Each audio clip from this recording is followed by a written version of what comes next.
Dear students, आज हम लोग न्यूटन के गति का तीसरा नियम और गुरुत्वाकर्षण के नियम में संबंध देखेंगे। तो न्यूटन के तीसरे नियम के अनुसार किसी भी क्रिया के लिए ठीक उसके बराबर लेकिन विपरीत दिशा में प्रतिक्रिया होती है। तो न्यूटन का तीसरा नियम यही है, किसी भी क्रिया के बराबर लेकिन विपरीत प्रतिक्रिया होती है। और न्यूटन के गुरुत्वाकर्षण के नियम के अनुसार हर एक वस्तु इस ब्रह्मांड में हर दूसरी वस्तु को आकर्षित करती है। स्वतंत्र रूप से गिरा पत्थर और धरती एक दूसरे को आकर्षित करते हैं। जैसे कि ऊपर से अगर पत्थर गिर रहा है तो धरती पत्थर को आकर्षित कर रही है, इसी के साथ साथ पत्थर भी धरती को आकर्षित करता है। ठीक है, अतः पृथ्वी उसे अपने केंद्र की ओर खींचती है, लेकिन न्यूटन की गति के तृतीय नियम के अनुसार पत्थर द्वारा भी पृथ्वी को अपनी ओर खींचना चाहिए, और वास्तव में पत्थर भी पृथ्वी को अपनी तरफ खींचता है। F=ma, ये न्यूटन का द्वितीय नियम है, F=ma।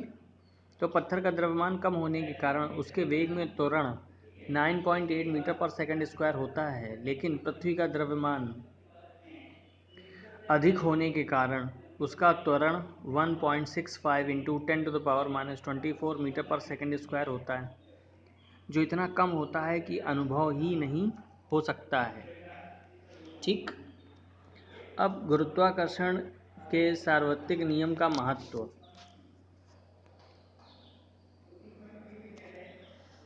हमें पृथ्वी से बांधे रखने वाला बल,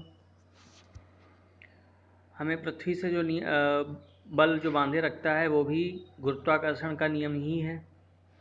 ठीक, हम लोग पृथ्वी पे जो खड़े रहते हैं, जो चल पाते हैं, उसका कारण गुरुत्वाकर्षण बल ही है। आप समझिए, अगर आप ये गुरुत्वाकर्षण बल ना हो तो आप खाना भी टेबल पे रख के नहीं खा सकते हैं। आपने जैसे अंतरिक्ष यात्रियों को देखा होगा तो वो उड़ते हुए नज़र आते हैं।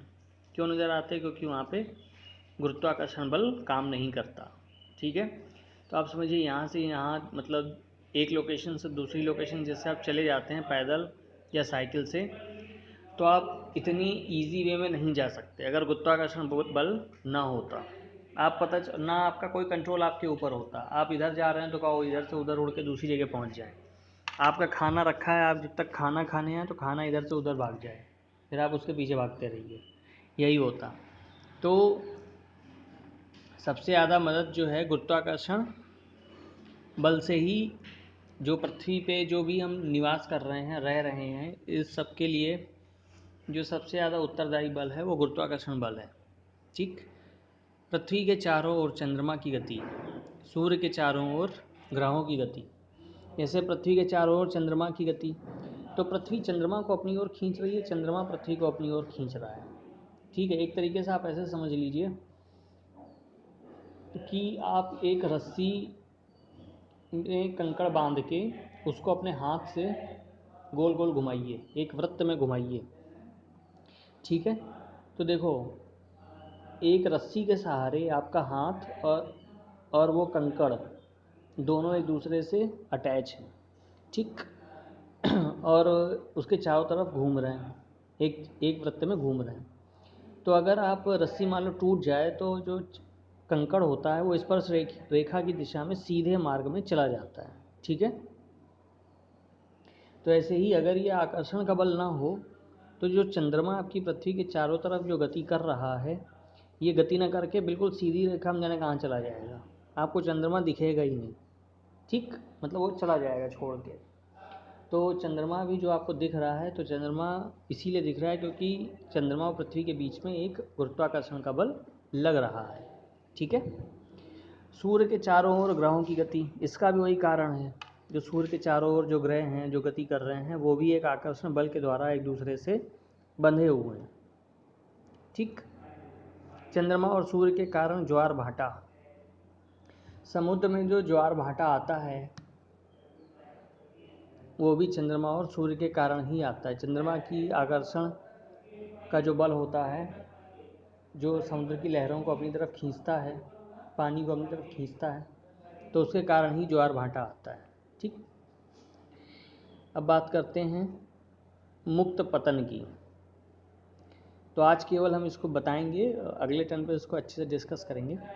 तो मुक्त पतन क्या है? जब किसी वस्तु को ऊपर की ओर फेंका जाता है तब यह एक निश्चित ऊंचाई तक पहुंचकर नीचे की ओर गिरना आरंभ कर देती है, क्योंकि उस पर पृथ्वी का गुरुत्वाकर्षण बल आरोपित होता है। बात समझ में आ गई? तो जब किसी वस्तु को, जैसे आपने कोई बॉल है, आपने उसको ऊपर की ओर फेंका, तो आपने देखा होगा एक मैक्सिमम ऊंचाई तक जाने के बाद, ठीक है, वो उसका वेग, जैसे आपने नीचे से वेग दे के उसको भेजा है तो वो ऊपर जाता है, बॉल ऊपर गई। ऊपर जाने के बाद एक निश्चित ऊंचाई तक पहुंच के हल्का सा, बहुत ही कम समय के लिए वो रुकती है, और रुकने के बाद फिर से वो, जब उसकी वेग, उसका ऊपर वाला वेग 0 हो जाता है, तो उसके बाद वो रुक जाती है और रुक के फिर सीधे नीचे गिरना स्टार्ट हो जाती है। ठीक है, नीचे की ओर गिरना आरंभ कर देती है, क्योंकि उस पर पृथ्वी का गुरुत्वाकर्षण बल आरोपित होता है। ठीक है, इसी अवस्था को, जब वो फिर नीचे गिरने लगती तो इस अवस्था को मुक्त पतन कहते हैं। मुक्त पतन का मतलब कि मुक्त रूप से नीचे आ रही है, उस पर और कोई बल नहीं लग रहा है। ठीक है, तो ये रहा मुक्त पतन। Okay, thank you.